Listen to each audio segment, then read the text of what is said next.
Hari ini tanggal 22 Desember 2021, mestinya menjadi hari bahagia dalam hidup Yosef Apriansyah. Pasalnya, ia terpilih dan dilantik menjadi Kades Gerinam, Kecamatan Rambang Liru, Kabupaten Muara Enim. Namun sayangnya, pelantikan bertepatan dengan statusnya sebagai tahanan Polda Sumsel karena terjerat kasus narkoba. Benar, hari ini kita melantik 106 kades, namun ada satu kades yang terpaksa dilantik secara virtual di tahanan Polda Sumsel karena terjerat hukum, ujar PJ Bupati Muara Enim, Dr. Hanasrun Umar SHMM, yang didampingi Kepala-Kepala BPMPD Muara Enim, DRS Harusdi Khairullah MSI, usai kegiatan pelantikan 106 kades terpilih di Gedung Kesenian Putri Dayang Rindu Muara Enim, Rabu, 22 Desember 2021. Menurut HNU, bahwa pelantikan tersebut terkhusus untuk Kades Gerinam itu di dalam aturan. Diperbolehkan, meski yang bersangkutan tidak bisa hadir secara fisik namun bisa melalui virtual Zoom. Dan itu hak konstitusional karena ada aturannya boleh untuk dilakukan pelantikan. Dan setelah itu, kita akan lihat hasil putusan pengadilannya, karena sebelum ada putusan pengadilan kita tetap memegang azas praduga tidak bersalah. Dan jika nanti ada inkrah, kita juga akan lihat bagaimana hasilnya. Baru akan kita tentukan apa yang akan kita lakukan selanjutnya. Karena pesta demokrasi pilkada serentak kita bisa laksanakan tuntaskan sebaik-baiknya. Terbukti dari 106 kepala desa, 20 kecamatan kita bisa lantik dan ambil sumpah pada hari ini.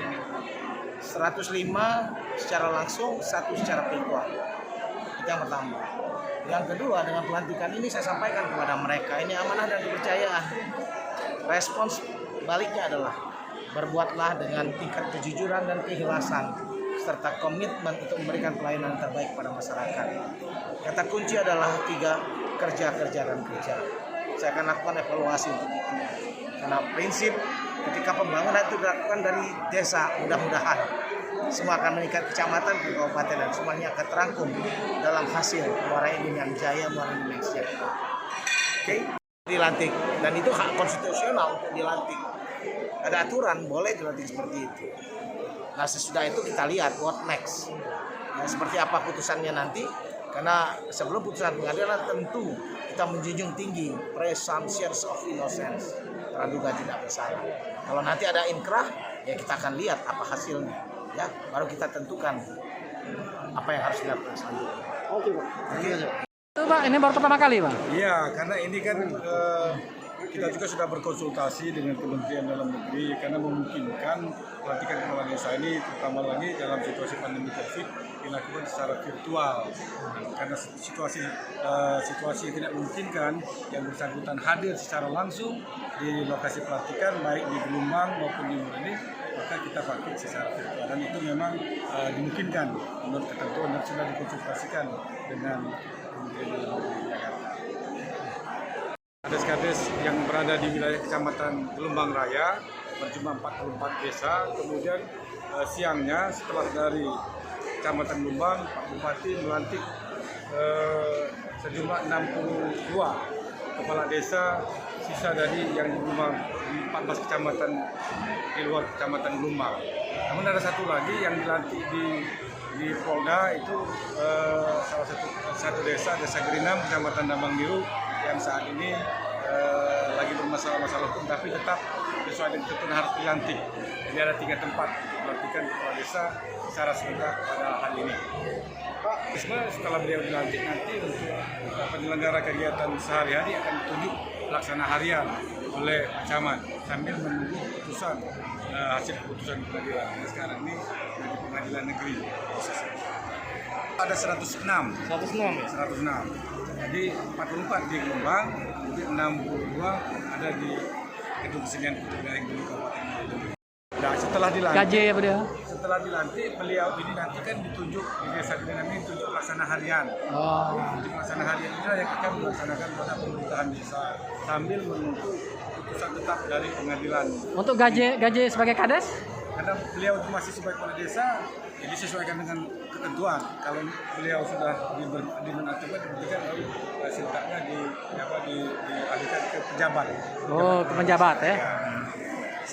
Saya lagi belum ada terus ke dia ya. Setelah ingkrah. Iya, setelah ingkrah ya. Pelaksana harian belum ingkrah. Dia tetap punya hak untuk tetap dilantik. Ya, sesuai dengan aturan tetap dilantik. Makanya beliau mengikuti acara pelantikan secara virtual dari Polda Sumsel di Palembang. Didampingi oleh Camat Ramangmiru, kemudian juga ada Pembunuh Sumpah, kemudian juga dari PMD Kabupaten Unim sesuai dengan tatanan protokol untuk pelantikan kepala desa sebagaimana mestinya. Ya, sama seperti harapan Bapak Bupati tadi, kita mengharapkan semua kepala desa ini sudah mendapatkan amanah sebagai kepala desa ini. Kita mengharapkan agar dapat membawa dan membangun desa masing-masing ini menjadi desa yang lebih maju lagi, desa yang mandiri, desa yang demokratis, dan tentunya desa yang sejahtera masyarakatnya di bawah kepemimpinan kepala desa yang berganti.